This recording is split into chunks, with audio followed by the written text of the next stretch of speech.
নমস্কার বন্ধুরা, নবদিগন্ত চ্যানেলের পক্ষ থেকে আপনাদের সকলকে জানাই স্বাগতম। তো বন্ধুরা, আজকে সকালের গুড মর্নিং জানিয়ে আপনাদের সকলের উদ্দেশ্যে এই ভিডিওটি শুরু করছি। তো আজকে প্রথমে বলি, আজকে জানেন যে একটা ঐতিহাসিক দিন কিন্তু হতে চলেছে। গোটা ভারতবর্ষের ইতিহাসে সুপ্রিম কোর্টের যে জাজমেন্ট, সেই জাজমেন্টে কিন্তু আজকে একটা ঐতিহাসিক রায় আসতে চলেছে। তো আশা করি বলার দরকার নেই, সকলেই জেনে গেছেন এসএসসি 26,000 চাকরি বাতিল মামলায় আমরা বহুদিন আগে কিন্তু কলকাতা হাইকোর্টের বিচারপতির মুখে শুনেছিলাম যে ঢাকি সহ বিসর্জন আজকে কি তাই হতে চলেছে নাকি সেগ্রিগেশন হবে। তো চলুন আজকে মামলাটি কত নম্বরে রয়েছে তার সম্পূর্ণ আপডেট, আজকের কারেন্ট আপডেট কি রয়েছে, নাকি মামলা পিছিয়ে দেওয়া হলো, কে বিচারপতি রয়েছেন, সমস্ত কিছু দেখে নেব। তবে তার আগে বলি, যারা প্রথমবার চ্যানেলটি দেখছেন আপনারা অবশ্যই চ্যানেলটিকে সাবস্ক্রাইব করে দেবেন। তো চলুন আমরা মূল পর্বে ফিরে যাই। তো প্রথমে বলি বন্ধুরা, আমি সুপ্রিম কোর্টের অফিসিয়াল ওয়েবসাইট থেকে আজকের যে কজ লিস্ট, সেই কজ লিস্ট কিন্তু আমি ডাউনলোড করে নিয়েছি। সেই কজ লিস্টের ডায়েরি নাম্বার দেখুন 18/8/22/2024, the state of West Bengal versus Baishakhi Bhattacharya Chatterjee. যে মামলার এসএলপি নাম্বার রয়েছে 009586/2024, যেটি রেজিস্টার্ড হয়েছে 24/4/2024-এ। তো যেটা গুরুত্বপূর্ণ বিষয় দেখুন, লাস্ট লিস্টেড বা প্রেজেন্ট লিস্টেড দেখাচ্ছে কিন্তু 15/1/2025, অর্থাৎ আজকেই কিন্তু দুপুর 2টোর পর এই মামলাটা ফিক্সড ম্যাটার হিসেবে কিন্তু রেখেছেন প্রধান বিচারপতি সঞ্জীব খান্না স্যার। তো আজকে সুপ্রিম কোর্টে ওনার বেঞ্চে দুপুর 2টোর পর কিন্তু, অর্থাৎ লাঞ্চের পর মামলাটি উনি ধরবেন এবং আজকে কিন্তু এই মামলার ফাইনাল জাজমেন্ট আসতে চলেছে। একটা ঐতিহাসিক রায় বলা যেতে পারে। তো দেখুন, রয়েছে কিন্তু honourable chief justice Sanjiv Khanna sir এবং honourable mister justice Sanjay Kumar, অর্থাৎ যে দুজন বিচারপতি গত 19শে ডিসেম্বরের শুনানি করিয়েছিলেন সারা দিনভর, তারা যেহেতু পুরো বিষয়টি শুনেছেন, তাই আজকে কিন্তু শুধু রায় দেওয়ার পালা।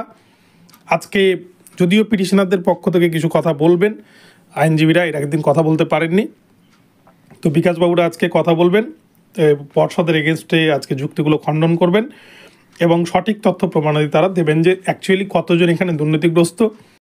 এখন যেটা সব থেকে মেন বিষয়, যে বিকাশবাবুরা প্যানেল ক্যান্সেল চাইবেন নাকি সেগ্রিগেশন চাইবেন, সেটাই কিন্তু গুরুত্বপূর্ণ একটা বিষয় হয়ে রয়েছেন। যদিও আমরা এর আগে কিন্তু বিকাশবাবুর বিভিন্ন ভিডিওতে তার মন্তব্য দেখেছি, যেহেতু পুরো নিয়োগটাই প্রথম থেকে শেষ পর্যন্ত দুর্নীতিগ্রস্ত বলেছেন বিকাশবাবু, তাই পুরো নিয়োগটাই কিন্তু ক্যান্সেল করানোর জন্য উনি আবেদন রাখবেন সুপ্রিম কোর্টে, এর আগেও রেখেছেন।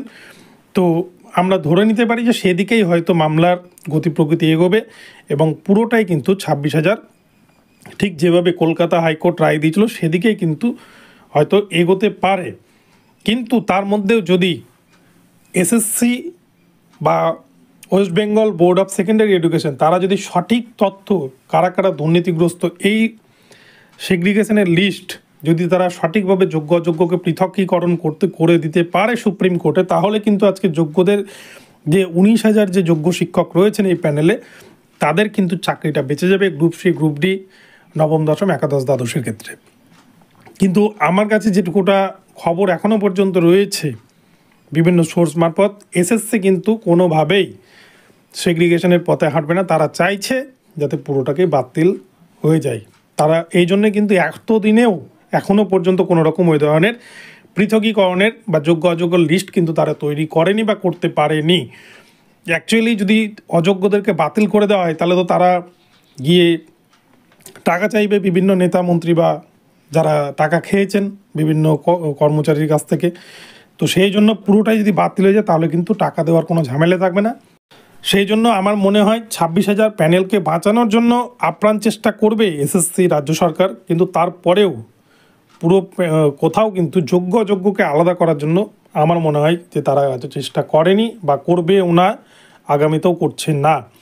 তো সেই জন্যই হয়তো পুরো প্যানেলটাই হয়তো আবার বাতিলের পথে এগোতে পারে সুপ্রিম কোর্টে। তো যাই হোক, যারা যোগ্য শিক্ষক রয়েছেন তাদের মনের অবস্থা ভীষণই খারাপ, তারা একটা অশনি সংকেতের মধ্যে দিয়ে চলেছেন।